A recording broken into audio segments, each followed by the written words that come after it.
Guys, what I'm about to share will completely transform how you read female attraction signals. But first, let me tell you something. This isn't your typical dating advice video. We're diving deep into Stoic philosophy and modern psychology to decode the subtle signs that most men completely miss. By the end of this video, you'll understand exactly why that girl at work keeps accidentally touching your arm, or why your friend's friend always finds reasons to message you late at night. Stay tuned, because sign number 4 shocked even me when I first discovered it. Today's video isn't just about attraction signals. It's about maintaining your stoic composure while accurately reading the situation. Remember, as Marcus Aurelius said, the best revenge is not to be like your enemy. In dating, the best strategy isn't to chase. It's to understand and maintain your center. Sign number 1, prolonged eye contact and micro-expressions. When a woman is sexually attracted to you, her pupils dilate involuntarily. This is pure biology, guys, something she can't fake or control. Think about it. Our ancestors needed these subtle signals to communicate interest without making themselves vulnerable to rejection. The key here is to watch for what I call the triple threat combination. Dilated pupils, prolonged eye contact lasting more than 3 seconds, and a slight head tilt. This combination is like a green light in traffic. It's saying, go ahead, make your move. But remember what Epictetus taught us. It's not what happens to you, but how you react to it that matters. Here's where most guys mess up. They either stare too intensely back, making her uncomfortable, or they completely miss these signals because they're too in their heads. The Stoic approach is to notice these signs while maintaining your composure. Don't get excited. Don't start planning your wedding. Just observe and stay grounded. I once had a client, let's call him Mike, who kept missing these signals from his dream girl at the gym. She would literally position herself to work out in his line of sight, making eye contact through the mirror, but he was too busy overthinking to notice. Don't be like Mike. Remember, guys, eye contact is a dance. It's about balance. Too little shows insecurity. Too much comes across as creepy. The sweet spot is maintaining casual eye contact while staying relaxed and confident. This projects the Stoic ideal of self-assurance without neediness. When you catch her giving you these eye signals, especially in group settings, pay attention to who she's really looking at when she laughs or when someone makes a comment. If her eyes keep darting back to you, that's what I call the anchor gaze. You're her emotional anchor in that social setting. Most importantly, don't use these signals as an excuse to be aggressive or pushy. True Stoicism is about wisdom in action. Just because she's showing interest doesn't mean you should abandon your principles or self-control. Use this knowledge to make informed, measured decisions. Sign number 2, physical proximity and accidental touching. Let's talk about something that's absolutely crucial in understanding female attraction: physical proximity and touch. Guys, when a woman is sexually interested in you, she'll create what I call the proximity bubble. She's literally programming her body to be in your orbit, and I'm going to break down exactly why this happens and how to read it through the lens of Stoic wisdom. Here's the raw truth that most dating coaches won't tell you. Women are masters of plausible deniability. When she accidentally brushes against your arm in the office, or her knee happens to touch yours under the table, it's about as accidental as a chess grandmaster's moves. Zeno, the founder of Stoicism, taught us that nature operates in patterns. These touching patterns are literally encrypted messages she's sending to your primitive brain. I've studied this behavior for years, and there's a fascinating progression I've observed. It starts with what I call environmental positioning. She'll consistently choose seats next to you in meetings, stand closer than necessary in elevator rides, or find reasons to reach past you for things she could easily get another way. This isn't random, brothers. It's a carefully choreographed dance that's been encoded in our DNA since we were cave-dwelling humans. Let me share a personal story that illustrates this perfectly. Last year, I was giving a seminar, and one of the attendees kept finding reasons to approach me during breaks. She'd ask questions she could have easily asked from her seat, touch my arm while laughing at my jokes, and position herself in my line of sight constantly. Now, a less aware man might have missed these signals, but understanding this principle helped me read the situation clearly. Here's where Stoicism becomes your superpower. While most guys get excited or flustered by these touches, you need to maintain your composure like Marcus Aurelius in battle. Don't react externally, but do take mental notes. Is she touching other guys the same way? Is the touching increasing in frequency? These are the questions a Stoic observer asks while maintaining his center. The hierarchy of touches is crucial to understand. It goes from social touches, hand on shoulder, tap on arm, to more intimate touches, playing with hair while talking to you, touching your chest or leg. But here's the key. How you respond to these touches matters more than the touches themselves. Remember what Epictetus said about maintaining tranquility in the face of external events. This is where that wisdom becomes practical. Listen up, because this is the part most guys screw up. Don't start reciprocating touches immediately like some touch-starved teenager. The Stoic approach is to acknowledge the touch naturally while maintaining your sovereign sense of self. Let her wonder why her usual tactics aren't making you flustered. This creates intrigue and, paradoxically, makes you more attractive. As Seneca said, all cruelty springs from weakness. Don't let your hunger for validation make you weak in these moments. Sign 3. Mirroring your behavior and speech patterns. All right, let's dive into something that's absolutely mind-blowing once you understand it. Behavioral mirroring. This is some next-level psychology that most guys completely miss, but it's one of the most powerful indicators of sexual attraction. When a woman is sexually interested in you, she subconsciously starts copying your mannerisms, speech patterns, and even your energy level. Let me break this down with some real-world examples. Have you ever noticed how she suddenly starts using your favorite phrases? Maybe you say, literally, or essentially, a lot, and suddenly she's dropping these words into her conversations. Or perhaps you have a unique way of laughing or sitting, and she's subtly adopting these habits. This isn't coincidence, brothers. It's her subconscious mind trying to create rapport and connection with you on a primal level. Here's where it gets really interesting. The mirroring goes beyond just words and gestures. She'll match your breathing rhythm, your walking pace, even the tempo of your speech. I call this the synchronization effect, and it's something I've observed countless times in my research. As Epictetus would say, first learn the meaning of what you say, and then speak. She's literally learning your behavioral language and speaking it back to you. The Stoic philosophers understood something profound about human nature. We're inherently drawn to what feels familiar and comfortable. When a woman is sexually attracted to you, she's trying to create that comfort and familiarity through mirroring. But here's the catch. It has to be unconscious. If she's deliberately copying you, that's a red flag. You want that natural, flowing synchronization that comes from genuine attraction. I remember coaching a client who was completely oblivious to this sign. He worked with this woman who would literally adjust her posture every time he changed match his coffee breaks perfectly, and even started using his unique hand gestures. But he was so focused on looking for obvious signs that he missed this powerful indicator of attraction. Don't make the same mistake, gentlemen. Here's where your Stoic practice becomes crucial. While you're observing these mirroring behaviors, you need to maintain your authenticity. Don't start changing your behavior just because she's mirroring you. As Marcus Aurelius said, be like the rocky headland on which the waves constantly break. It stands firm, and round it the seething waters are laid to rest. Your authentic behavior is what attracted her in the first place. Pay special attention to group situations. This is where mirroring becomes most obvious. If she's attracted to you, she'll orient her body toward you even when others are speaking, laugh at your jokes with the same intensity, and match your social energy level. But remember, a true Stoic observes without becoming attached to the outcome. Your value doesn't increase or decrease based on whether she mirrors you or not. Sign number 4, seeking your validation and opinion.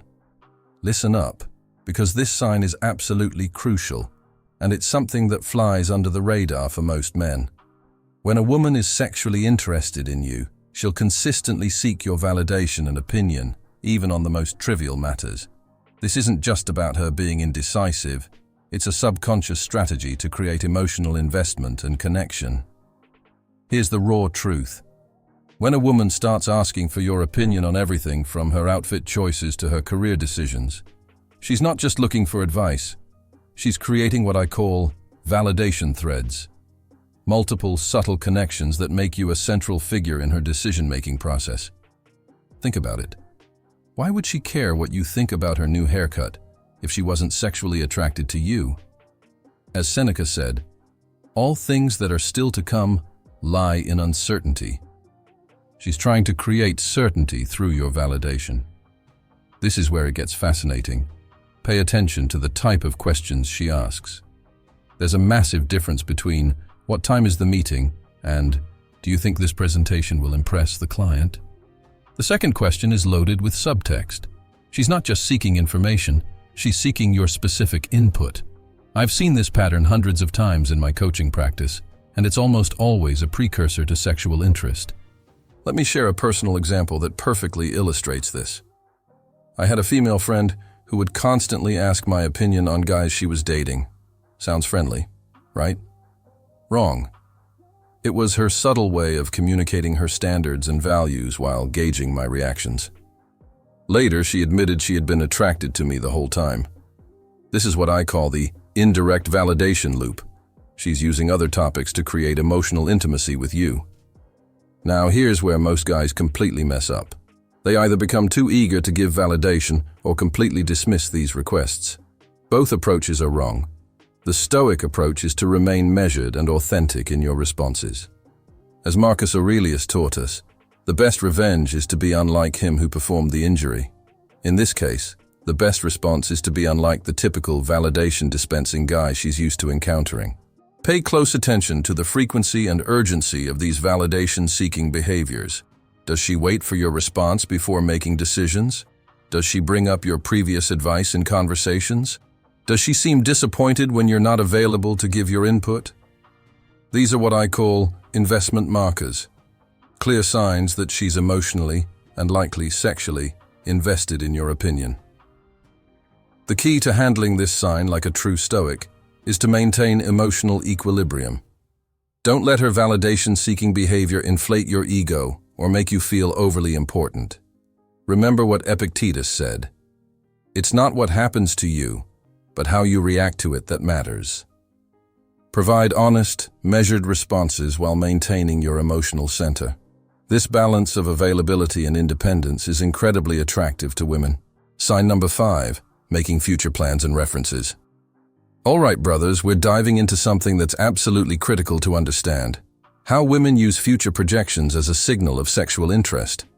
When a woman is attracted to you, she'll start weaving you into her future narrative, both subtly and directly. This is what I call future threading, and once you understand it, you'll never miss these signals again. Here's what most guys don't realize. When a woman starts making casual references to future events or scenarios involving you, she's not just being friendly. She's literally testing the waters and creating a psychological framework where you're a part of her future. It might start with something innocent like, "Oh, you'd love this cafe, I know," or "We should totally check out that new restaurant sometime."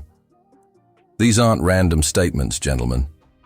They're calculated future projections designed to gauge your response. The fascinating part is how this behavior escalates over time.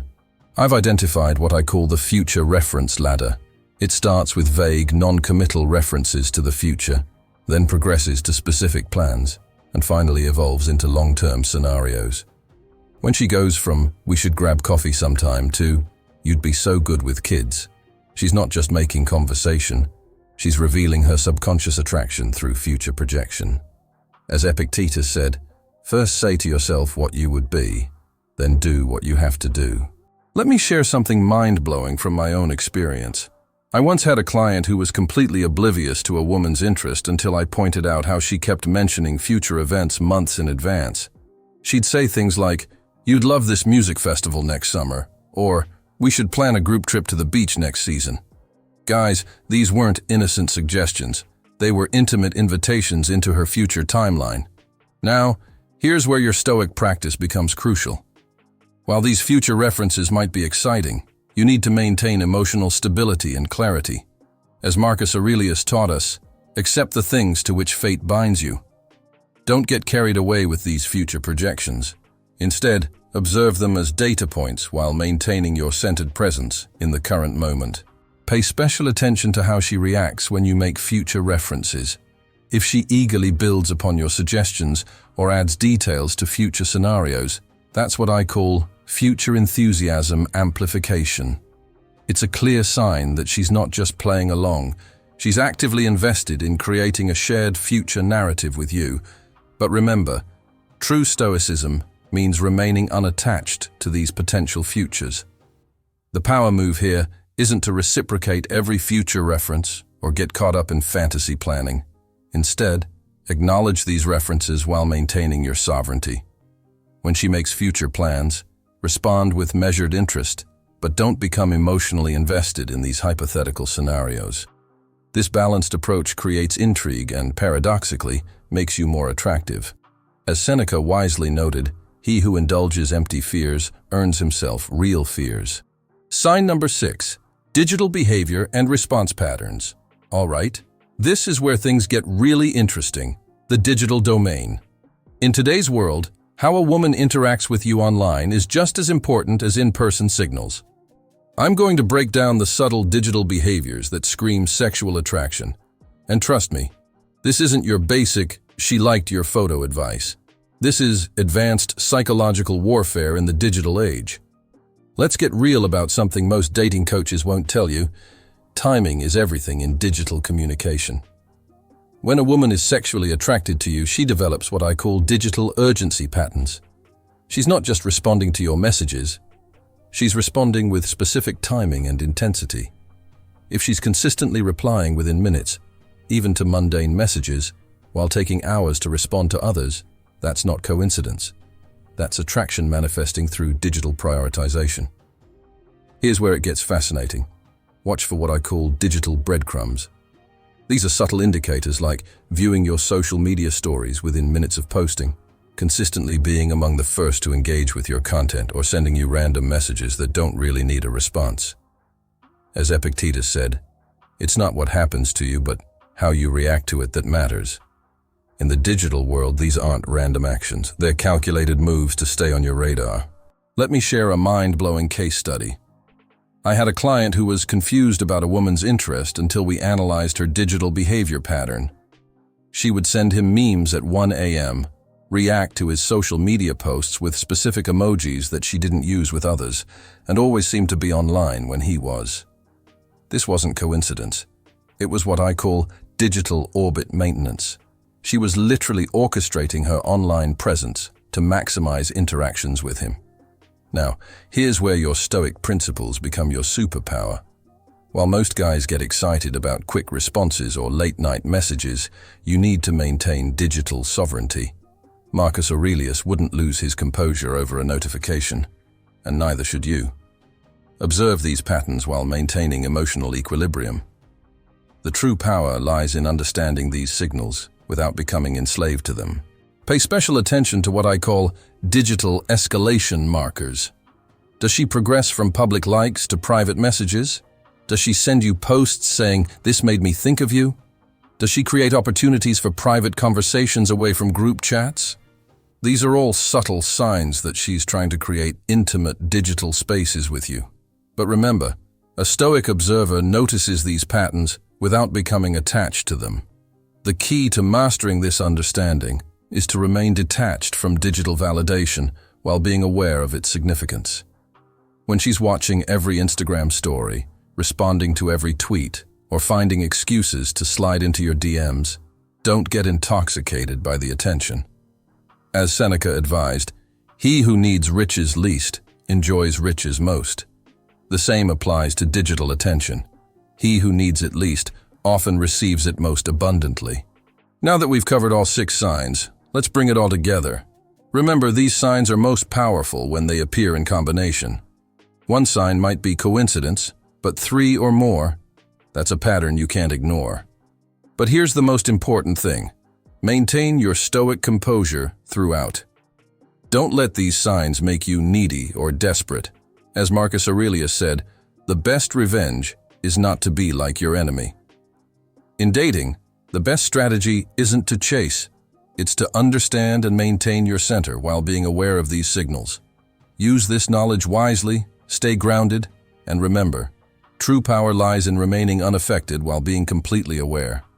Drop a comment below about which sign you've noticed most in your life. And don't forget to smash that like button and subscribe for more content that combines ancient wisdom with modern dating. Until next time, stay stoic, stay strong, and stay aware.